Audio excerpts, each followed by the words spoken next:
Assalamualaikum warahmatullahi wabarakatuh.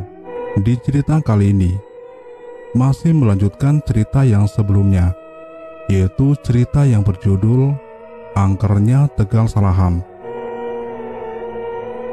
Dan cerita ini diambil dari salah satu akun Kaskus dengan nama Indra057. Dan buat teman-teman yang ingin membaca langsung tulisannya, kalian bisa kunjungi akunnya, dan linknya sudah saya sediakan di kolom deskripsi. Inilah cerita selengkapnya. Episode Ronda Malam dan Macan Gendong Mayit. Lagi musim maling katanya. Di desa Patrolan ada warga yang kehilangan 2 ekor kambing sekaligus. Di desa Gedung Sono, 2 orang kehilangan ayam, dan seorang lagi kehilangan gabah sekarung. Desa Ngantian, seorang warganya kehilangan radio transistor. Di desa Gedung Jati sendiri belum pernah ada kejadian, namun warga tak mau kecolongan. Kegiatan ronda malam mulai digiatkan kembali. Semua warga mendapat jatah giliran ronda. Malam itu yang mendapat jatah ronda adalah Mbak Kromo, Mbah Mo, Ledikin, Kang Bejo, Le Sukri, dan Kang Marno. Jam 8 malam, ke-6 warga itu sudah berkumpul di pos kampling di tengah-tengah desa itu, sambil menikmati kopi panas dan singkong bakar yang baru diangkat dari perapian. Mereka asik ngobrol ngarung ngidul. Mbah, orang Gedung Sono yang kemarin meninggal itu katanya meninggalnya gak wajar ya? Ledikin membuka obrolan sambil meniup sepotong singkong bakar yang masih mengepulkan asap. Bus, kamu kalau ngomong jangan sembarangan, Kin. Orang meninggal kok ndak wajar gimana? Meninggal ya meninggal, mati. Habis jatah hidupnya, jawab Mbak Romo. Tapi bener loh Mbak. Kang Bejo yang asik membolak-balikan singkong di atas perapian itu ikut nimbrung. Katanya orang itu meninggal karena dijadikan tumbal pesugihan oleh juragannya Mbak. Bener itu, timpal Kang Marno. Orang dasar kendapa kok tiba-tiba meninggal gitu aja. Pulang kerja sampai rumah, tidur terus bablas dan bangun-bangun lagi, mati Mbak. Alah, omongan orang dah jelas kok dipercaya. Mbah Mo menukar sambil melinting tembakau. Kamu punya bukti, Pok, kalau orang itu mati dijadikan tumbal? Tetangganya sendiri yang cerita Mbah, kata Le Sukri. Katanya beberapa hari sebelum orang itu meninggal, sama juragannya sempat dikasih uang banyak banget begitu Mbah, sama baju-baju baru yang bagus-bagus. Lah terus hubungannya apa? Kan malah bagus toh, orang sudah baik ganti ngasih duit sama baju bagus, kok malah dituduh yang macem-macem. Mbak Kromo asik mutar-mutar tombol radio transistor mencari siaran wayang kulit. Katanya nih ya, juragannya itu memang biara pesugihan Mbak, makanya bisnis jual beli gabahnya maju pesat gitu. Nah, tiap malam juragannya itu harus ngasih tumbal buat pesugihannya.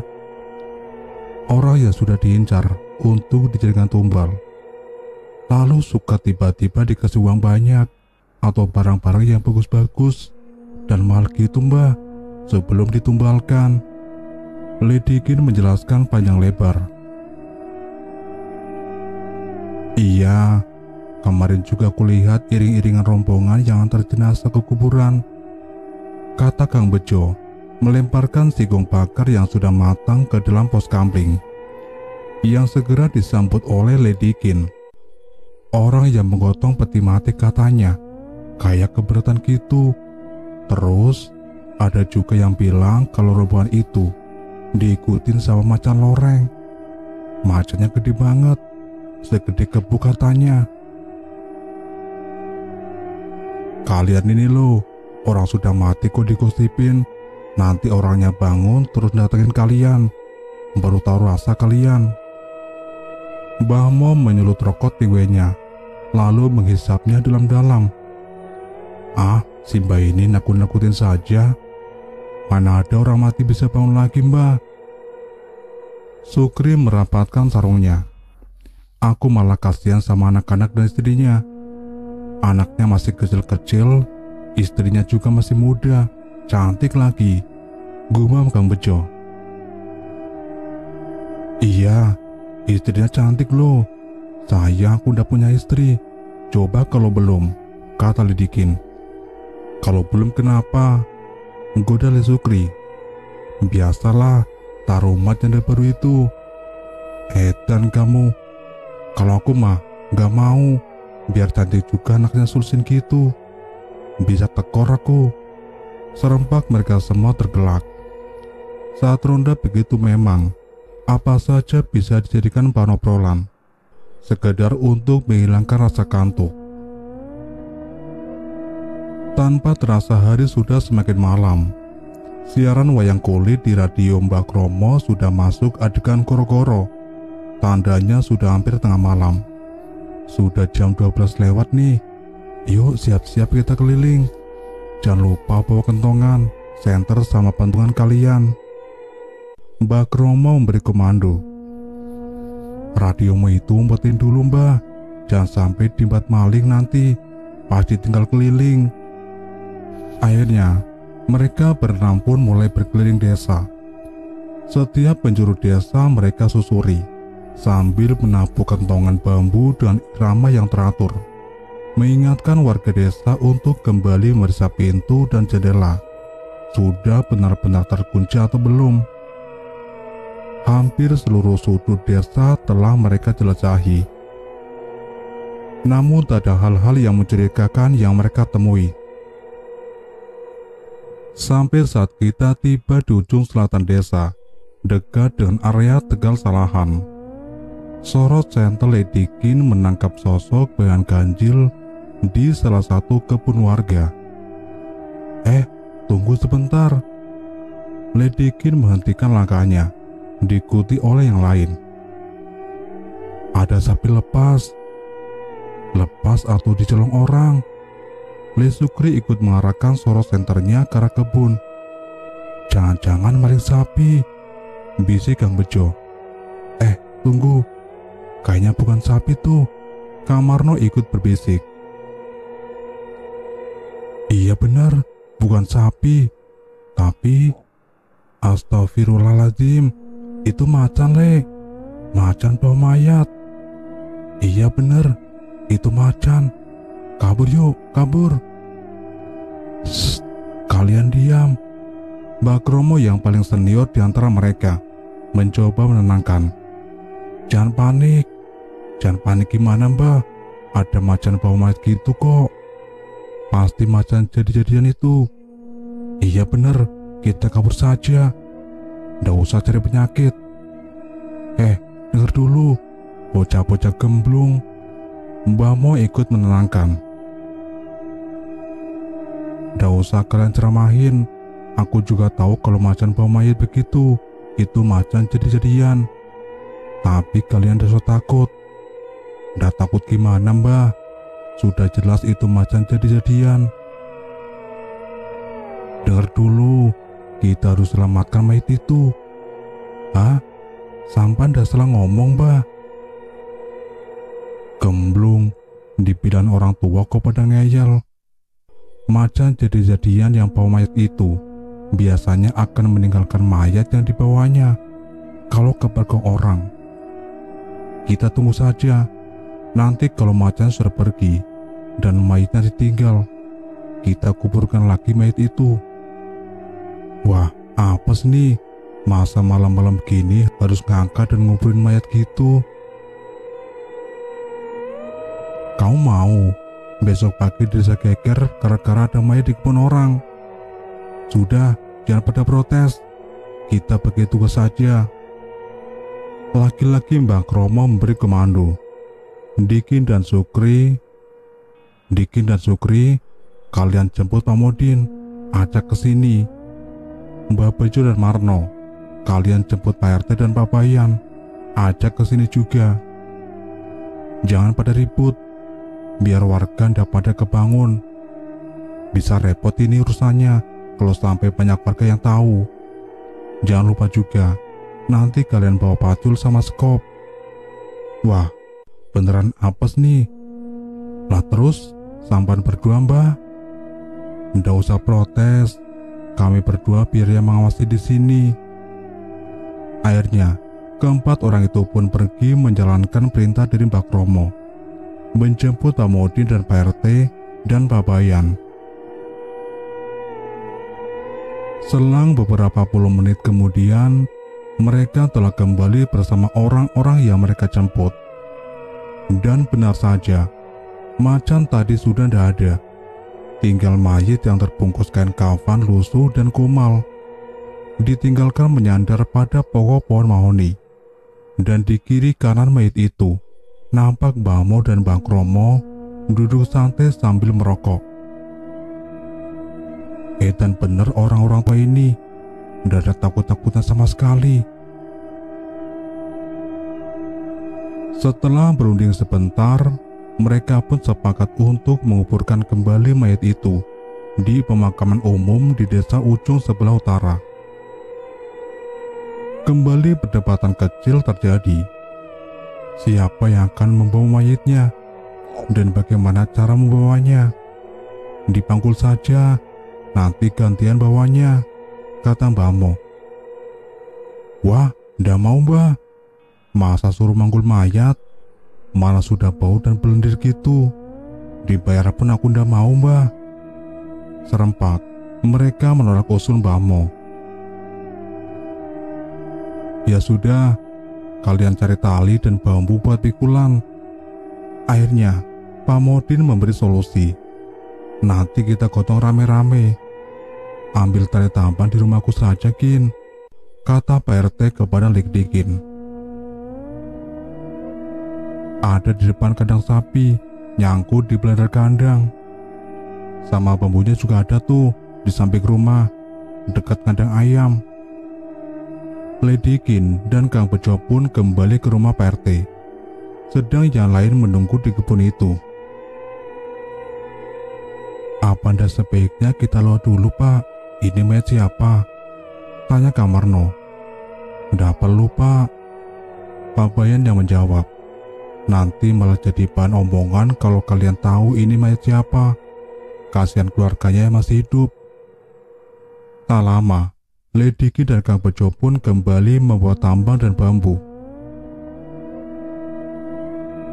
Tanpa banyak bicara, karena diliputi oleh rasa takut, mereka segera bekerja sesuai arahan Pak Modin.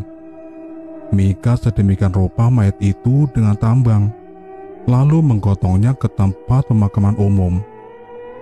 Sampai di pemakaman, Pak Modin segera memeriksa setiap makam yang ada di situ. Dan benar saja, ada makam yang terlihat sedikit rusak.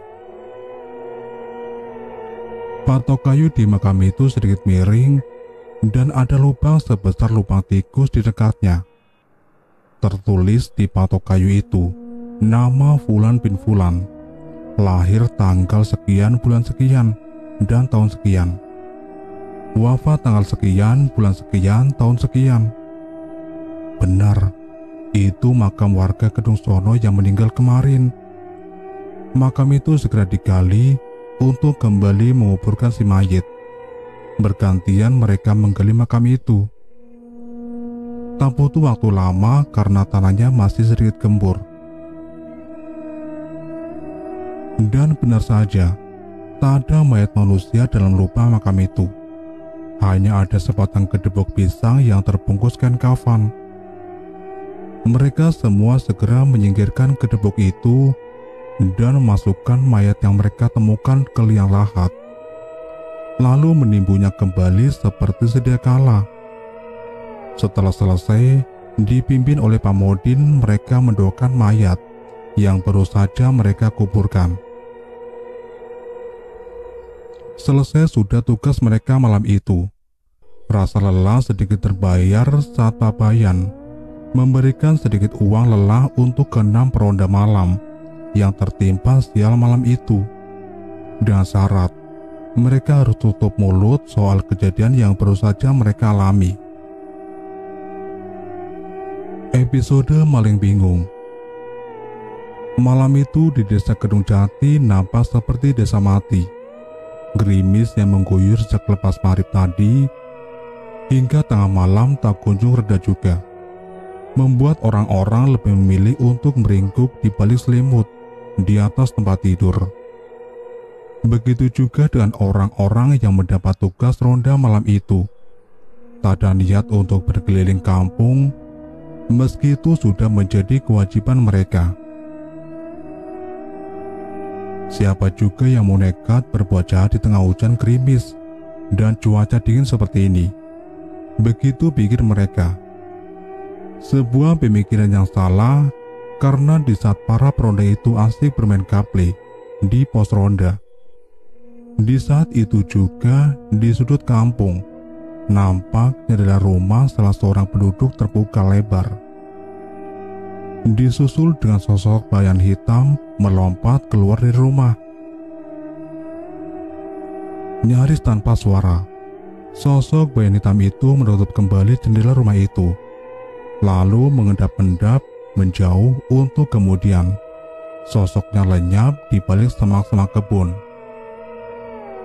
Tak seorang pun yang menyadari kehadiran sosok itu yang terus mengendap-endap menjauhi desa, melalui ladang-ladang yang gelap dan pematang sawah yang licin, tersiram air hujan. Sesekali ia memperhatikan situasi di sekelilingnya, memastikan keadaan aman dan tak ada orang yang memergoki aksinya. Ya, sosok itu adalah maling alias pencuri yang akhir-akhir ini membuat resah warga. Dan suasana hujan gerimis malam itu justru menguntungkan dirinya. Meski harus menahan dingin dan pakaian yang basah terkena hujan, namun aksinya malam itu berjalan dengan mulus. Beberapa kilo beras telah berhasil mengisi karung kain yang diselempangkan di baunya. Juga beberapa potong pakaian yang masih lumayan bagus. Dan yang paling menggembirakan, saat mengacak-acak lemari pakaian, tanpa sengaja, ia juga menemukan 2 buah gelang emas. Benar-benar beruntung malam itu. Maling itu sedikit bisa bernafas lega setelah agak jauh meninggalkan desa. Disulutnya sebatang rokok tingwe, lalu dihisapnya dalam-dalam. Lumayan, bisa sedikit mengusir rasa dingin yang menusuk tulang. Sampai di bok yang ada di tegal salahan, ada sedikit rasa tak enak pada perutnya. Ia pun berbelok ke tepi jalan, lalu berdiri menghadap rumpun pohon pisang, membuka resleting celananya, dan air seni mengalir deras membasahi pokok pohon pisang. Ah, lega rasanya.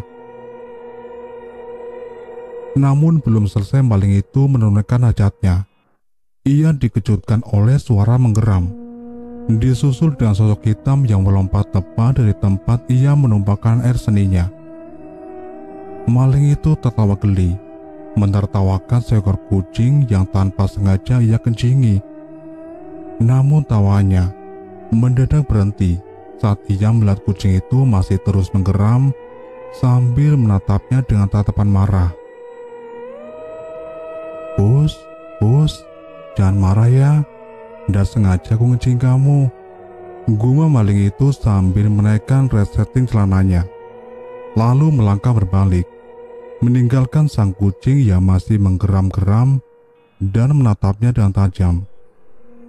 Sambil menikmati rokok tingwenya, maling itu berjalan pelan, sesekali bersiul-siul dan bersenandung, membayangkan esok akan mendapatkan uang yang lumayan banyak dari hasil kerja kerasnya malam ini. Kira-kira 10 menit berjalan, tiba-tiba ia menghentikan langkahnya. Tengok kanan, tengok kiri, Ini kan tempat ia buang air kecil tadi, lengkap dengan rumpun pohon pisang dan kucing hitam yang kini meringkuk di dekatnya. Juga bau pesing bekas kencingnya tadi. Maling itu mengucek-ngucek matanya, tapi apa yang ia lihat itu tetap sama, tak berubah sedikit pun. Rumpun pohon pisang itu dan kucing hitam, lengkap dengan sedikit bau pesing yang menusuk indera penciumannya. Ah, ini mustahil, pikir maling itu. Ia pun kembali berjalan meninggalkan tempat itu, melangkah pelan-pelan sambil memperhatikan sekelilingnya, takut salah jalan lagi. Namun, setelah sekian menit ia berjalan, lagi-lagi ia sampai di tempat itu.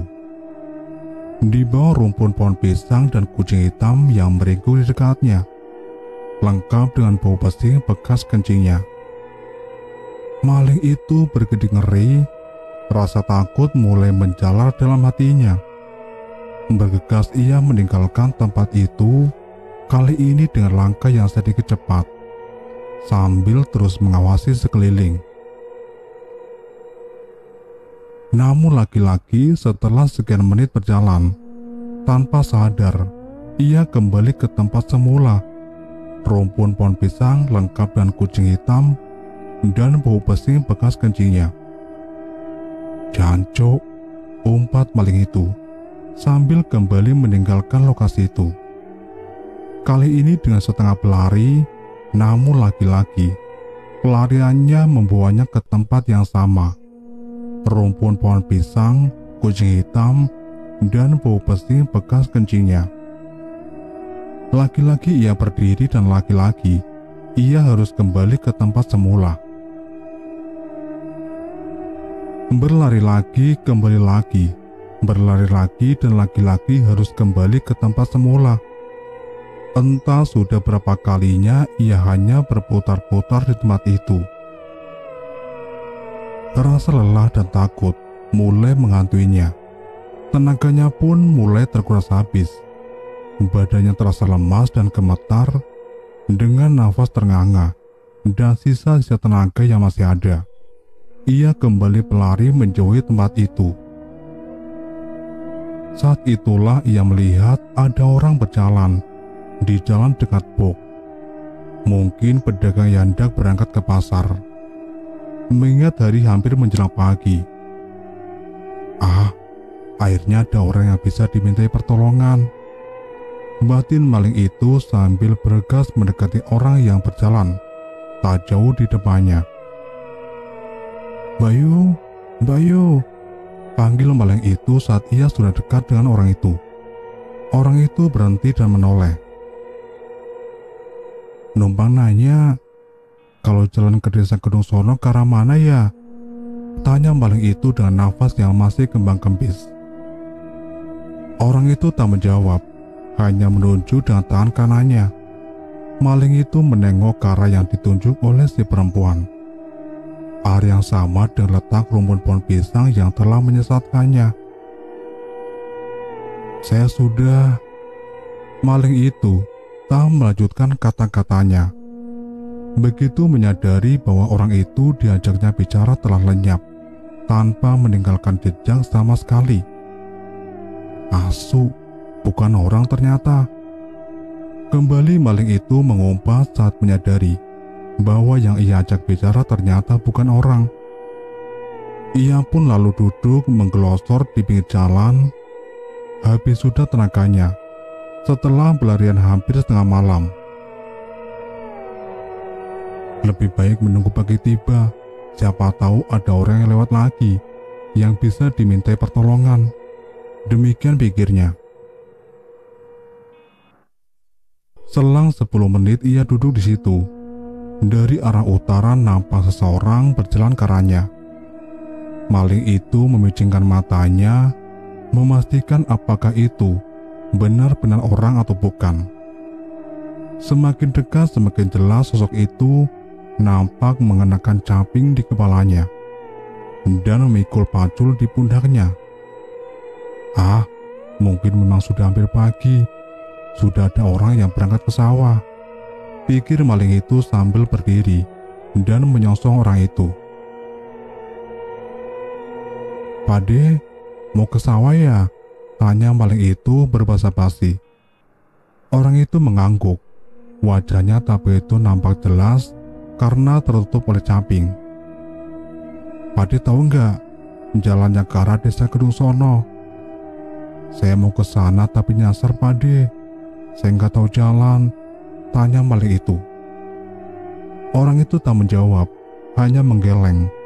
Nampak dari capingnya yang bergerak ke kiri dan ke kanan. "Masa nggak tahu sih, Pade? Pade warga sini kan?" tanya maling itu. "Gimana saya tahu jalan? Kalau kepala saja saya ndak punya." Akhirnya orang itu bersuara juga sambil membuka capingnya. Wah! Sontak maling itu lari tunggang langgang, menyadari bahwa memang tidak ada kepala di balik caping yang dikenakan orang itu. Hanya ada sebatang leher yang telah membusuk dan dipenuhi belatung. Terdengar suara tawa terkekeh, membuat maling itu tak lagi memperhatikan arah larinya. Sampai akhirnya ia menyadari bahwa ia telah kembali ke bawah rumpun pohon pisang, lengkap dengan kucing hitam dan bau pesing bekas kencingnya. Maling sial itu pun akhirnya jatuh pingsan. Sampai keesokan harinya ditemukan oleh 2 orang petani yang hendak berangkat ke sawah. Episode Si Temon. Tak ada yang tahu pasti siapa atau apa sebenarnya sosok satu ini. Di mana asalnya dan makhluk jenis apa dia? Sampai saat ini masih menjadi tanda tanya besar. Orang-orang biasa menyebutnya Si Temon. Sosoknya menyerupai anak kecil dengan telinga sedikit lancip mirip telinga kelelawar. Kepala botak tanpa selai rambut pun. Matanya yang sebelah kanan bulat dan besar, sedangkan yang sebelah kiri itu buta. Kulitnya hitam dekil, penuh daki, dan yang menjadi ciri khasnya, ia selalu muncul dengan hanya mengenakan popok kain kusam dan dekil. Sosoknya biasa muncul di kali kecil tegal lahan. Suka menangkap ikan dan memakannya mentah-mentah. Sedang waktu kemunculannya tak bisa diprediksi. Kadang muncul di tengah siang hari bolong, kadang juga muncul di saat menjelang waktu maghrib. Bahkan, tak jarang muncul di tengah malam buta. Berbeda dengan penghuni tegal selan yang lain, yang suka mengganggu sampai membuat orang celaka. Sosok yang satu ini terkesan cuek saat kemunculannya tak sengaja terpergok oleh manusia. Meski terkadang ia juga usil mengganggu, tapi tak pernah sampai membuat orang celaka. Hal ini yang justru membuat orang penasaran. Kang Marno, warga desa Kedung Jati yang memiliki ladang di dekat kali kecil itu, pernah sesekali memergoki kemunculan makhluk itu, makhluk yang bernama Si Temon ini. Saat itu siang hari, saat Kang Marno sedang sibuk bekerja di ladang, tanpa sengaja ia melihat kehadiran makhluk itu sedang asik mengejar-ngejar ikan di kali. Penasaran, Kang Marno mencoba mendekati dan menyapa makhluk itu. Tapi, jangankan menyahut, menoleh pun ia tidak, membuat Kang Marno sedikit jengkel. Ia semakin mencoba untuk lebih mendekati makhluk itu. Namun, saat sudah semakin dekat, Kang Marno merasa langkahnya semakin berat. Seolah-olah ada kekuatan tak terlihat yang menahan kakinya. Kang Marno pun segera mengurungkan niatnya, takut terjadi hal-hal yang tak diinginkan. Lain Kang Marno, lain pula dengan yang dialami oleh Mas Yadi. Warga Kedung Sono itu sedang memancing saat memergoki kemunculan Si Temon. Waktu itu sore hari menjelang maghrib, Mas Yadi yang sudah mendapatkan beberapa ekor ikan berniat menyudahi kegiatan memancingnya. Saat membenahi peralatan mancingnya, tak sengaja ia melihat makhluk itu berlari-lari kecil di pinggiran kali. Penasaran, Mas Yadi meletakkan peralatan mancingnya dan berniat mengikuti makhluk itu. Ia penasaran, ingin tahu dari mana atau kemana makhluk itu akan pulang. Mas Yadi yakin makhluk itu juga menyadari kehadirannya, meski terlihat cuek dan tak memedulikan Mas Yadi yang mengikutinya. Makhluk itu masih tetap berlari-lari kecil, menyusuri tepian sungai menuju ke arah hulu, dan Mas Yadi masih terus mengikutinya. Sampai akhirnya, saat mendekati rumpun pohon bambu, tiba-tiba makhluk itu lenyap begitu saja. Mas Yadi sampai mengucek-ucek matanya, lalu mengitari rumpun pohon bambu itu. Namun nihil, makhluk itu benar-benar lenyap begitu saja. Mas Yadi bergidik ngeri, bulu kuduknya merinding, mengingat waktu itu sudah menjelang maghrib, dan suasana di tempat itu sangatlah sepi. Akhirnya Mas Yadi bergegas kembali ke tempat ia meninggalkan alat mancingnya, membereskannya lalu bergegas pulang. Mbak Romo yang juga memiliki sawah di dekat kali kecil itu juga pernah melihat sosok hitamon ini saat itu sedang musimnya menggarap sawah. Seperti biasa saat bekerja di sawah, Mbak Romo selalu membawa bekal, teko air minum berisi teh pahit, dan beberapa potong singkong rebus. Bekal itu ia letakkan di gubuk yang berdiri di atas pematang yang membatasi sawahnya dengan kali. Sedang asik mencangkul di sawah, tiba-tiba Mbak Romo mendengar suara berisik dari arah gubuk. Saat ia menoleh, nampaklah makhluk bernama si temon ini tengah asik mengacak-acak bekal yang ia simpan. Air teh di teko yang masih panas dituang ke atas kepalanya yang botak, seolah-olah dipakai untuk mandi, sedangkan beberapa potong singkong rebus yang tadi ia bungkus dengan daun pisang kini telah berceceran di tengah sawah. Geram, Mbak Romo melempari makhluk itu dengan lumpur. Bukannya takut, makhluk itu justru bersingak-singkrak kesenangan.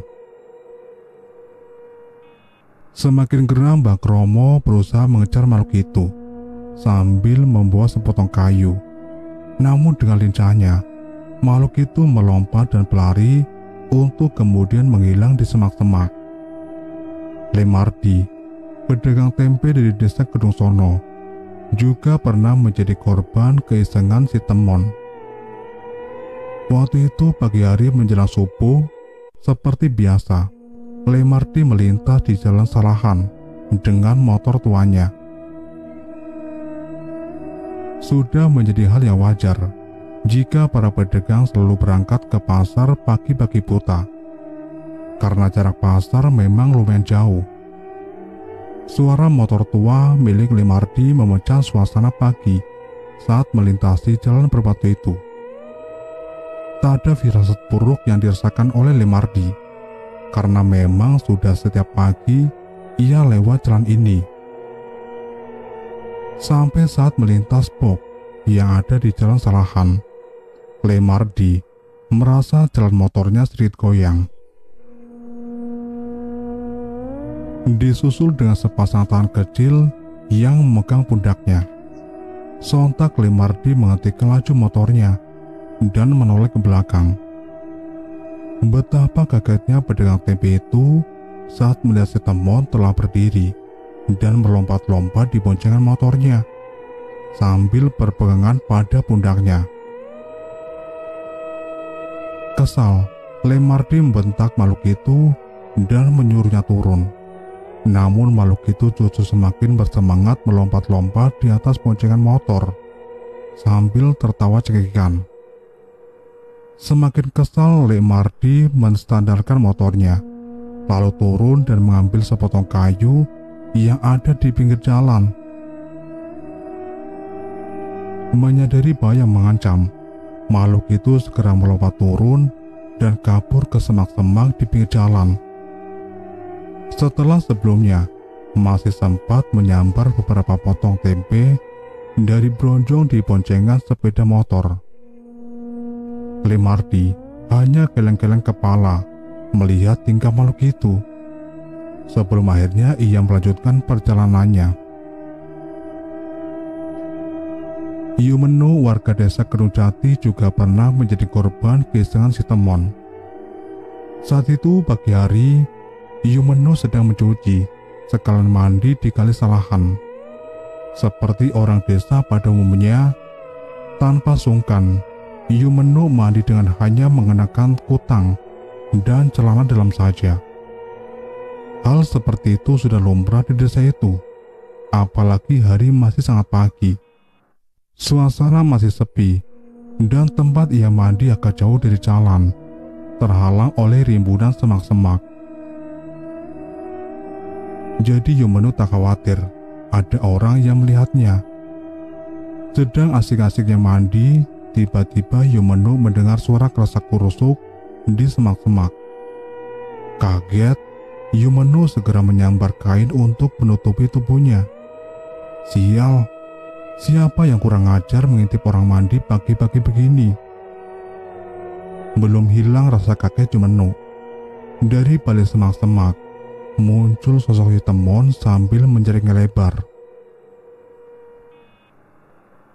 Sontak Yumeno menjerit lalu berlari tunggang langgang, meninggalkan ember cuciannya di pinggir kali. Tak hanya orang-orang dewasa, anak pun tak luput dari kesengan si Temon. Saat itu musim kemarau, sawah yang kering pun berubah fungsi jadi lapangan bola. Sore hari, anak-anak desa Kedungjati dan Kedungsono sepakat untuk bertanding sepak bola di sawah Mbah Kromo. Pertandingan berjalan seru. Anak-anak Kedungjati dan Kedungsono memang sudah sejak lama menjadi musuh bebuyutan dalam hal bermain bola. Sedang seru-serunya anak-anak itu bermain, tiba-tiba muncul si Temon. Ia ikut berlari-lari di tengah lapangan. Sontak anak-anak pun bubar, berlari pulang sambil menjerit-jerit ketakutan. Masih banyak lagi sebenarnya orang-orang yang menjadi korban gesengan si Temon ini. Tapi rata-rata orang tidak merasa takut dengan kehadiran makhluk misterius ini. Mungkin karena wujudnya yang menyerupai anak-anak. Jadi orang-orang menganggap makhluk itu hanya ingin mengajak bermain-main, karena memang ia hanya sekedar usil dan tak pernah sampai mencelakai.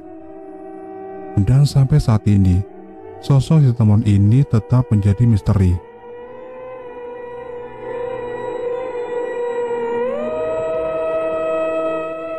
Sampai di sini dulu untuk ceritanya, dan nantikan kelanjutan kisah ini di video selanjutnya. Wassalamualaikum warahmatullahi wabarakatuh.